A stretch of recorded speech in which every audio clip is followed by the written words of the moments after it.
It's time for the Hockey Writers Grindline, a weekly show covering everything Detroit Red Wings. Brought to you by our own iconic top line of Wings writers. Sit back and enjoy The Grind.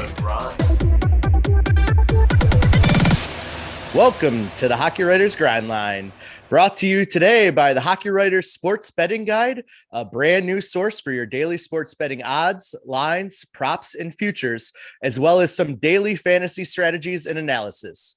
Make sure to follow THW Bets on Twitter to get the latest on everything sports betting. I'm your host, Kyle Knopp, and today I'm joined by my line mate, Devin Little. Devin, how are you doing today? Doing good. I see that we're on opposing forces on tonight's show. So a little yin and yang there, you know. Yes, so yes, I like yes. it. I like it.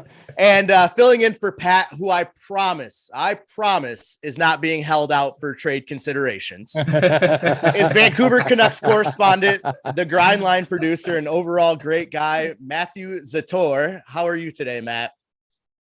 Doing good. Wish the Canucks would have beat your Red Wings yesterday. But it wasn't meant to be. Nedeljkovic kind of stoned them, but yeah. Well, hey, that's a great setup for our first for the transition into our first segment. One of our favorite segments on the show, one good, one bad from the past week. I'm obviously going to take the low-hanging fruit, taking that win last night over the Canucks. 1-0 win. Nedeljkovic played great. And that got him off their schneid of the last 6 losses. And that would be my bad as well. They just had a really tough time the last week on this road trip. So it's good to see them get off that. But we'll go to you, Devin. What are your one good, one bad for the Detroit Red Wings this week? Well, let's start with one bad. My one bad is going to be Thomas Grice's effort in that game against Edmonton. Not even 5 minutes in, and they're down by 3. It gets pulled for Nedeljkovic, and long story short, if they don't have that start, the Red Wings win that game. Yep. They played pretty good once the goalies were swapped. So as good as he was against Calgary, he was equally as bad against Edmonton. Now, for my one good, my good is going to be, now, mind you, they did allow 42 shots against Vancouver, but I'm going to say overall team defense is my good in that game against Vancouver. I posted this on Twitter yesterday too. I feel like the team just did a pretty good job of just letting Ned see the shots. It's 42 shots is one thing, but if you're getting a good look at most of them, as we saw, Ned can make those saves. So, overall good job for the team just to make life somewhat easy on Ned. 42 save shutout, that's about as easy as they come in terms of that many shots. Yeah.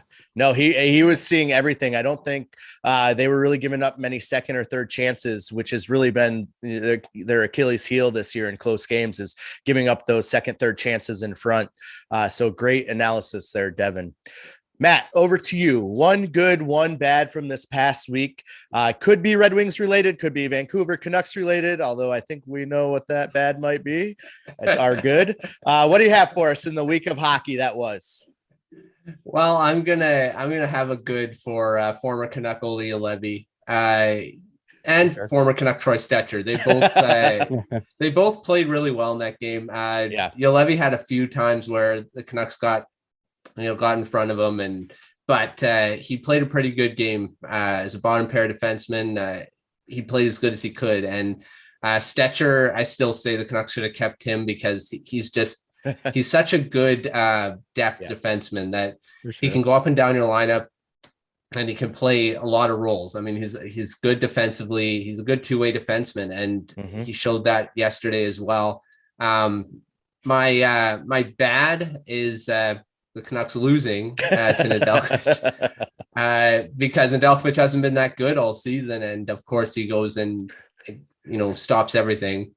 But yeah, like Devin said, the Canucks didn't really get in front of them too much. There weren't a lot of second chance opportunities. They didn't really do, 42 shots, but it wasn't a hard 42 shots shutout. Props to Nedeljkovic for making all the saves, but if you're not in front of a goalie, most goalies are going to stop 95% of the shots because they can see it, they can stop it. So, it was easy. So that's a bad for me. So, but yeah, it was still a nice aggressive game, fast. That's what the Red Wings that's what they're going to be in the future, a fast, aggressive team. And you saw a bit of that yesterday. Oh, absolutely. Absolutely. And I'm glad you brought up Troy Stecher. I thought, especially after last year's the World Championships, just how he played an integral role on that first line and as a leadership role with that team, and kind of brought along Owen Power through that tournament last year. Yep. I thought he was going to get a lot more options this year to prove himself in the lineup. And I feel like he's been kind of held back, and we will get into that a little bit later in the show. But I'm glad you brought that up, because I think he played really well, especially in that game on Thursday. And speaking of that game on Thursday, Nick Leddy was held out, unlike our Patrick, who will be back next week, I promise. Nick Leddy was held out for management decisions. The speculation is he's going to be getting moved by Monday, 3 p.m. deadline, and the Red Wings wanted to make sure that he remained healthy, didn't suffer a freak injury in the last couple of games, so they could get returns for him. That's the speculation. Now, with him being scratched on Thursday and potentially again Saturday night, is that something we should really look into? And Matthew, I'm going to come to you first. Is there something there to look into with Nick Leddy being scratched? Well, I'm going to say yes. I mean, anytime this happens around the deadline, when they're not hurt or anything like that, and he's a healthy scratch, and he's been a pretty big part of the Red Wings this year, you wouldn't think that they would just keep him out if they were not going to move him. This is asset protection that they're doing, and they don't want to have him get hurt in any of the games before the deadline. So yeah, I'm going to say, yeah, you do look into this. I think he's dealt in the next, couple days here. And we've seen trades start already. I mean, a few bigger trades have happened. That Brandon Hagel trade was an insane one. So, I mean, if that's the running price for a lot of these guys, the Red Wings could maybe, get a first round pick, maybe in a second rounder at this rate for defensemen. I mean, my gosh. So, I mean, yeah, you definitely look into this. Anytime anyone's pulled out of the lineup, and every time everyone's like, oh, he's going to get traded. It not always means that. I mean, it's like they may be hurt and ailing, but in this case, I think it is for a trade. Absolutely. And just to add to that, I have a question for you to follow up. In his 55 games this season, he has 1 goal, 15 assists for 16 points, 5 of those on the power play. He's a negative 33. What type of team do you see him fitting in with? Well, I mean, minus 33. Sorry. Yeah. He's a minus 33, but I mean, that's on a team that gives up a ton of goals. And, that's not a reflection of his defense. He's been really good on the Islanders in the past and on the Blackhawks, both good defensive teams when he was there, and he was good. So I don't think you read into that. A number of teams that could, bolster defense. I would have said, right now, I don't know. I can't remember the specific team. The Florida Panthers, I would have thought, but they've got Sherrod now. So they got their any team they're kind of trying to get better defensively to add, I think would go for him. I don't really want to say a team right now because I'm not sure. That's fair. I totally put you on the spot there, but I just thought maybe you would have one. But thank you. Devin, to you. Is this something to look into with Nick Leddy being sat on Thursday and likely a healthy scratch on Saturday? We're filming Friday night, so we do not know. And with his stats this year, 1 goal, 15 assists, 16 points, minus 33, only 5 power play points. Where do you see him fitting if he is being moved? Well, first and foremost, there's a part of me that's expecting this deal to go down pretty much as soon as we end this chat and the video's done. It's sealed and signed, sealed, and delivered. So looking forward. I have my phone alert on just in case. We've done this before. We know how to do this. But no, and all. How funny though, the Leddy deal came in when we were live before. Yeah. Talk about full circle. Yeah. That's gotta happen. Come on, Erzman. All right. But no, in all seriousness, so the latest I've seen, I want to say it was from Frank Saravalli. It sounds like Dallas is a team that's in on Nick Leddy, and it sounds like a 2nd round pick is very much on the table for him. I think Dallas could make some sense. They're on the cusp of a playoff spot. They're making a push. he would help them fortify their defense a bit. Another team I have in mind would be the Boston Bruins, especially if they strike out on a bigger deal, Chychrun. They could be kind of a fallback option for them. So basically what I'm saying here is, yes, you should read into this. And two, where does he fit? I think he fits with a team that isn't going to ask him to do as much as the Red Wings have this season. He's going to go to a team that already has, a top pairing in place, maybe even a top 4 in place. And he can come in and be a 5th or 6th defenseman, maybe a 4th, depending on how things roll out for that team. But basically, like I said, he's not going to be demanded to play 21 minutes a night like he is in Detroit. He'll play 18 to 20, and he'll look good doing it because he's a very very veteran player at this point. He's been there, he's done that. He has a cup ring. I think they're beyond the 2 teams I named. I'm sure there are a few more that are interested in acquiring Leddy because he could provide a lot of intangibles and tangibles to their lineup. Yeah. Absolutely. I mean, I think you said it right. He has that depth and he has that experience that every team wants at this time of the season. And he can be plugged and placed anywhere in that bottom 4, really, even bottom 2, and see the team's third line players and not have to see first line competition every single day. And I think that's you'll see a big jump in his numbers once he gets to a team like that. Yeah.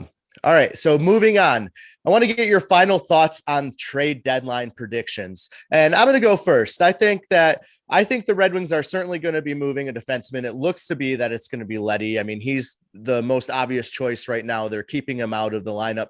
We just talked about this. He seems to be the one moving, but there were rumors and rumblings going around that Yzerman pretty much said anyone but Zator and Raymond are open for discussion.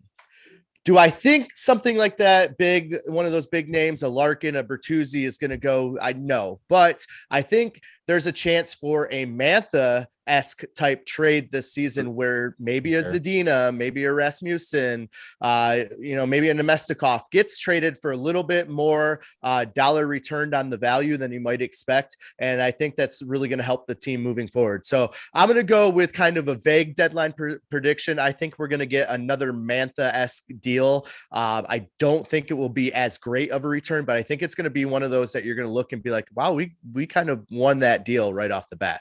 And I'm going to start with you, Matthew. What are your final thoughts on trade deadline predictions? And this doesn't just have to be Red Wings specific. I know you follow a lot of the stuff going on out west, and would love to get your thoughts on what's going on. Well, I do have a thought with the Red Wings. I really see it, like I mentioned, Troy Stecher at the top. I really see him going somewhere. I mean, this guy is, like I said, he's a very, very versatile two-way defenseman that can, go anywhere in your top 6 and, jump into your top 4 as well, which, I mean, that's a key thing to have in the playoffs if you need a guy that can just go around. And he's not very expensive. And, this is something that I think could happen. I think Stetcher's a prediction for me. I mean, I want the Canucks to reacquire him, but I don't think that's going to happen. But yeah, I think Stetcher's prediction for me. I do agree with you, Kyle. I think that, a Zadina trade could happen, something like that. But yeah, no big things. And that's the same thing out west with the Canucks. Even though all the rumblings and with Garland, I mean, Garland's seeming a little more possible now with this LA talk that's been happening. So that may happen. Canucks may get Alex Turcotte out here, which, I mean, I love Garland, but Turcotte would be pretty good haul there. So, but my prediction, I'm going to stick with the Stecher one. Okay. I think that'll be something you'll see because it's not a huge thing. It'll help a playoff team. So that's my prediction for sure. Yeah. And I think he's one of those guys, and we talked about him at the top of the show, that can really be plugged in, played anywhere in a lineup, and really brings, just like Leddy, brings that depth, that puck moving ability, and that grit and experience that a lot of teams are looking for at this time of the season. Devin, over to you. Your final thoughts on the trade deadline and predictions before Monday's 3 p.m. Eastern deadline. First off, Matt, you're killing me. I've been pushing to Detroit pretty much all week. So that was running through my mind as he said that. It's like, I know someone who's a little upset right now. But no, in all seriousness, I think so. My bold prediction is that 4 players are moved out, and I'm going to name them right now. Ooh. Leddy, Nemesnikov, Stetcher, and Tyler Bertuzzi. Ooh. I think Tyler Bertuzzi is going to be heard the it here Mantha trade. Kids. Yes. And supposedly he's told management that he's open to being moved. He's not, he's not putting his foot in the ground. Not like he has trade protection anyways, but he's open to it. That means the conversation's been had, right? Yeah. Yep. And like I said, I think he's the player that gets you that Mantha return, especially with what Brandon Hagel just went for. Yeah. Tyler Bertuzzi get you. That's true. He'd get double that almost. Yeah. And then Nemesnikov, I think the trade that Seattle did with Kyle Yarncroc, I think that's somewhat comparable. And then Leddy, you could look at the Sherratt deal. I think Yzerman's going to come out of this deal looking really good because seems like prices are really high. Yeah. And Yzerman usually gets steals of deals when prices are, average. So I'm thinking this might be a fun deadline to watch if you're a Red Wings fan. It certainly is a seller's market right now, and the Red Wings have a ton of asset to sell, and they have a ton of cap room to work with to help other teams buy as well, which could help them return a few more. We could see another Savard-esque trade where we get what do we get out of that? Some cash and a taco or something. Yeah. Taco? I think so. I don't even know if we got any, maybe a puck bag, No. It's Taro Hirose was already here. No. Oh yeah, that's right. Well, okay. Well, on that, we're going to take a breath and reset the show. This is the Grind Line. I am Kyle Knopp, your host, and I'm here with Devin Little and Matthew Zator, and we're talking trade deadline with Red Wings. But before we get back into it, we wanted to let you know about the Hockey Writers Sports Betting Guide, a brand new source for your daily sports betting odds, lines, props, and futures, as well as some daily fantasy strategies and analysis. Make sure to follow THW Bets on Twitter and get the latest on everything sports betting. All right, now that we've paid our bills, Devin, you and I were on Discord the other night watching these late games, and we kind of stumbled into an interesting conversation. That conversation was centered around what is Blashill doing with these lineup decisions? Can we make sense of this? And on Discord, the unanimous answer was no. So we wanted to bring it in and kind of sit down and take a look and just kind of discuss what is Blashill doing right now? Is this benefiting the team? Is this his way of setting up players to be evaluated for trades? Or has he lost the room? And Matthew, I'm going to start with you. Can you make sense of what Blashill has been doing the past week or two?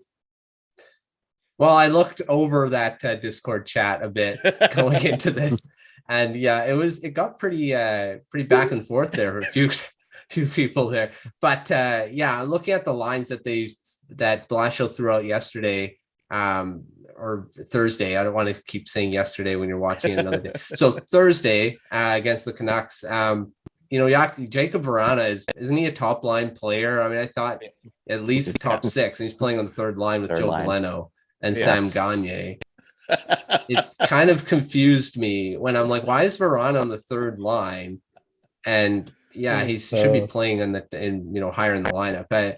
Nemesnikov has seemed to, from what I've seen, he seemed to do good on that top line, but Bertuzzi wasn't there, obviously. So, I mean, I don't know. Blashill seems to also like the duos. He keeps duos together a lot.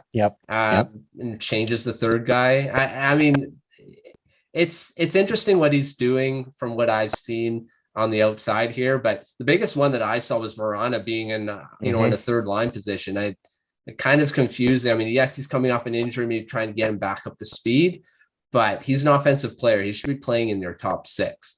And they're not showcasing him for a trade. I mean, that you wouldn't be showcasing him on the third line anyway. So, it is interesting choices. Yeah, I'll say that. Yeah, and to go off your Verona on the third line point, my only thought when I went back through that was the Edmonton game that really kind of sparked this. And my only thought was he was trying to break up Verona away from the Leon Draisaitl and the Connor McDavid lines and maybe hope to give him more space and more space to create. But when you're playing him with two defensive minded centers, basically, I mean, Gagne is basically a defensive center. Yeah. Veleno's a defensive center. You're not giving him any help to be creative. And so you're basically asking him to go play shinny out there 1-on-4 or 1-on-3 low in the zone. And that doesn't usually work out well. I definitely was very confused at that. I do have to say, I thought Zadina and Rasmussen played really well on Thursday. Forgot what day today was on Thursday. I thought they played really well against Vancouver, but yeah, I just, I think the pairs make sense at times, but it just hasn't been working. And I think Blashill needs to do something to change it up. Devin, you'll get the final say on this. Can you make sense of what Jeff Blashill is doing with the Red Wings lineup? I think I can, actually. First and foremost, like you said, Kyle, Bertuzzi's not there and Robbie Fabry's not there. That's two of your top six forwards. Yeah. So and this team isn't like filled with top six forwards. So what's going to happen is that there's going to be at least one player up in the top six that you go, he didn't belong there. And that was probably Giovanni Smith. But yeah, now let's talk about the game. In my opinion, except for maybe that third line, I think the lines looked pretty good. I mean, they shut out the Canucks, right? They didn't score a ton, but as a whole, everybody was kind of doing their part. Zadina looked engaged, Rasmussen looked good. So as funky as they look, just names with names, I think it kind of worked. Now, there is something to showcasing players for a trade. I think Nemesnikov is on the top line because he's being showcased. Yeah. And then the other thing is Blashill likes having two skill guys with a defensive grinder power forward, something like that guy. And that's seen all across the league too, right? Brad Marchand, Patrice Bergeron, and David Pasternak is a version of that. Michael Bunting, Austin Matthews, and Mitch Marner is a version of that. Yeah. So what he basically did is he had four lines that had two skill guys and a defensive grinder, whatever you want to call them, and it kind of worked. Basically, what happens there is Bertuzzi's not in the lineup, so who's the next best grinder guy after Nemesnikov? Giovanni Smith, I guess. Yeah, and it kind of worked. So I'm not saying that Giovanni Smith is a second line forward and he should be playing higher in the lineup than Jacob Vrana. But with how the lines shake up, and if you're going to go the route of having, that sort of, line set up, then it does kind of make sense. And like one of you said too, like you said, Kyle, you free up Vrana, theoretically, you free him up on that third line to wreak havoc on the lower part of the lineup. So I know it looks weird when you look at the lineup card, but in practice and what these players are actually like, what the roles are on their line, I actually think it kind of makes sense. Absolutely. Just unfortunately, that game, it was all theoretical. So, no, like you said, although, like you said earlier in the show, had Greiss came out playing well, or they started Nedeljkovic, that's a completely different game. And yeah, maybe it doesn't get to be as high scoring because both teams are settled early. But yeah, I think you hit the nail on the head, Devin, there with the way that Blashill likes to pair his lines up has been very consistent, at least. And yeah, when you're missing two of your top grinders, you have to plug a third or fourth line grinder into a top two role to make that work. So good points there, Devin. Our friend Katz Kulo Jackson asked us on YouTube, so make sure you are leaving comments down below. We read and reply to those weekly. Katskulo Jackson asked, which NCAA free agents should the Red Wings be interested in looking at? Devin, I'm going to start with you, but before I do, I just want to say my piece, when I think of NCAA free agents, I always think of those late bloomers. So you're looking at guys that went undrafted, usually goaltenders, guys that were a little bit more late to develop, but have really kind of put their 4 years in at university and have really kind of developed into their own type of game that that could translate over to into the NHL. That doesn't always happen. One name that really comes to mind is a Justin Abdelkader. They brought him up for a professional tryout after they won the national championship game in 2007, I believe. And he came up and played really well. And then the next year he was back and forth with the team when they won the cup in 2008. So you look at those guys that are kind of later bloomers. A lot of times these are goalie prospects that didn't quite get the look that have developed, and now they're starting to get those looks. So Katskulo Jackson asked the question, which NCAA free agents are we, the Red Wings, they're not calling me, are Steve Yzerman and the Red Wings looking at to make an offer? Devin, start with you. Well, I'm going to cheat with my answer here. This guy is drafted, but he is available, supposedly. He's drafted by the Minnesota Wild. His name's been out there and linked to a few different teams, and that would be Jack McBain, drafted 63rd overall back in 2018 by the Wild. He just finished up or is finishing up his senior season at Boston College, where he had 33 points in 24 games. And if you look at just his stat line over his 4 years at Boston College, it progressively gets better, which is what you want to see. 13 points in 35 games as a freshman, 21 points in 34 games as a sophomore, 19 points in 24 games as a junior, and now 33 and 24. So he's getting better with time. Yeah. And supposedly the asking price for him is a second round pick. The Red Wings have 2 of those, and they might get another one or maybe even another 2. So if they can, acquire one and then say, hey, Minnesota, I got this for you. This is a player that is 6'3", 6'4", depending on where you look. He's big. He's actually pretty agile for his size. He's got some good skill. He definitely could be a second line center. He's probably more of a middle six guy, depending on how he develops, but he's a guy I think that, as long as the price isn't too high and there's interest there, I'd be giving Minnesota a call.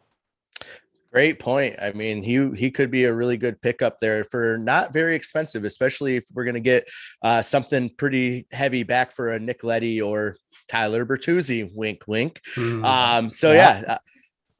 Matt, you are our prospect expert here at the Hockey Writers. So Katz must have known that you were coming on the show this week, because throwing you some, we're hoping is a softball, but let me know which NCAA free agents should the Red Wings be after. And I know you also wanted to touch on a few that maybe they should stay away from. So who do you have for us there, Matt? Well, I've done a bit because the Canucks Jim Rutherford's usually really big on NCAA players. So he's probably be signing some guys. But, for the Red Wings and for any team, I mean, this guy is the guy, Ben Meyers. I mean, he's played in the Olympics, had 2 goals, 2 assists for 4 points. He's a Hobey Baker finalist as well. Just was named that a few days ago. He's a guy's progressively gotten better as he's gone up the ranks at the NCAA. In his 3rd season, he's captain of the University of Minnesota as well. So he's got that leadership. Ready at 16 goals, 36 points in 30 games right now. And he's one of those guys that just seems, late bloomer. He's not the biggest guy. He's 5'11". I mean, that's not small, I guess, but it's not really big. But again, he's a skilled guy. He's one of those hardworking guys that I really like. The work ethic's there. He's got a great shot. A few of the video I've seen, a couple really great one-timers that he's scored goals on. He's a clutch player. He's got a few overtime winners as well. And in the final with University of Michigan, or going to go into the final. So, I mean, he's a winner. I don't know if he'll win the Hobey Baker, but being a finalist is pretty good as well. So if the Red Wings look at him, but I'm sure a lot of NHL teams are going to be giving him a call once the season's over here. So he's going to have a lot of suitors, but I think the Red Wings should look at him. Another guy I'm looking at, and of course I didn't do this. I did not plan this, that I'm going to the other team that they're playing against, the University of Michigan, but another guy I'm looking at, this is the guy I don't want the Red Wings to sign because I want the Canucks to look at him, but Nick Blankenburg, defenseman. Okay. Yeah. Right-hand defenseman. This is a coveted position that a lot of teams look at. Yep.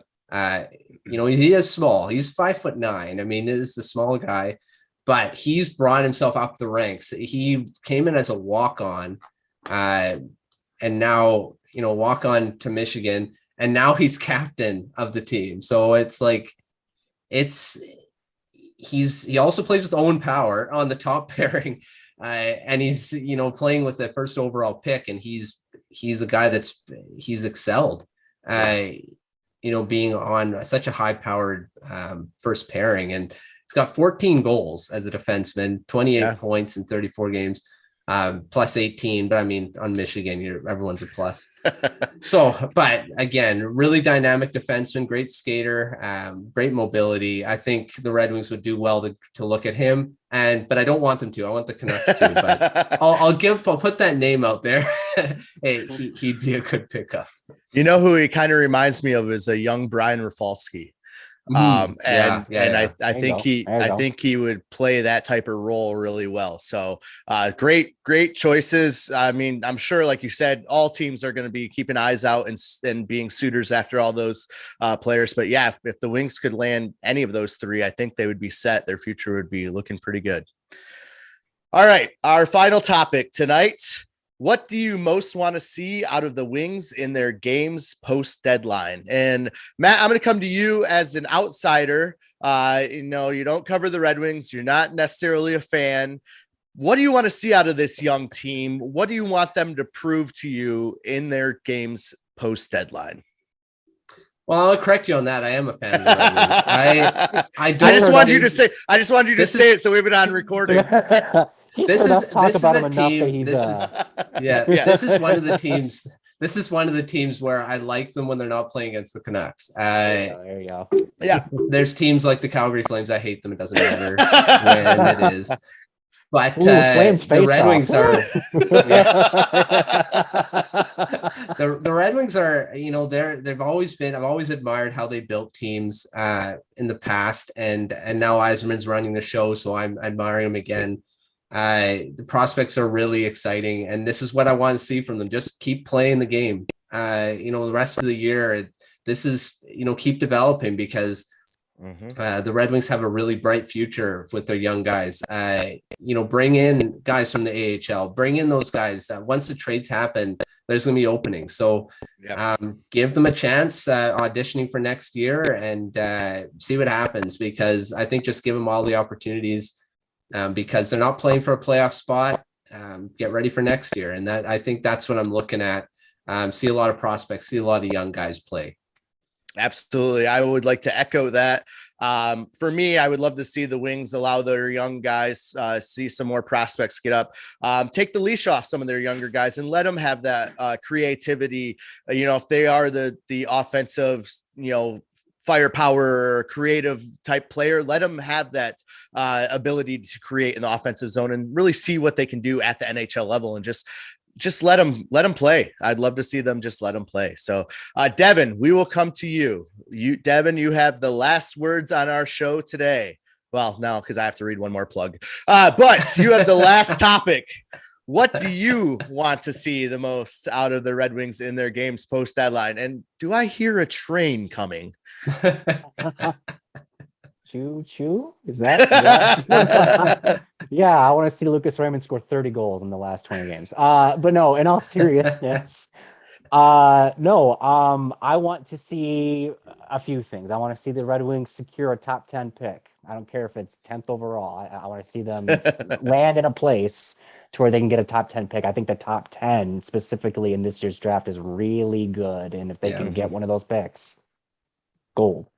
Second, I want it, like you both have said, I want to see, young talent get a shot, get a look. I want to see Jonathan Berggren up, even if it's just for a handful of games. That's where I thought that was. Yeah, choo. Yeah, there you go. Pat, if you're out there, choo. I want to see Berggren. And another guy that is up with a team that I'm happy is getting a look. I want to see Taro Hirose continue to get a look, because basically I want to see if the Red Wings are ready to commit to him or not. I think this is kind of his last shot to cement a spot with the team, maybe he goes off to greener pastures in the offseason. I like that he's up with the team right now. And then the last guy I want to throw as somebody I want to see towards the end of the season is Jared McIsaac, actually. And the reason why is this is his first full pro season in the AHL. He hasn't done anything crazy down in the AHL, but he's looked good. He's stayed healthy. And this is a guy that was drafted. This was the Red Wings' 4th pick in that 2018 draft after Zadina, Veleno, and Berggren. So he's in that age group, and he's, with all the defensive talent in the Red Wings prospect pool, he's a name that kind of gets forgotten.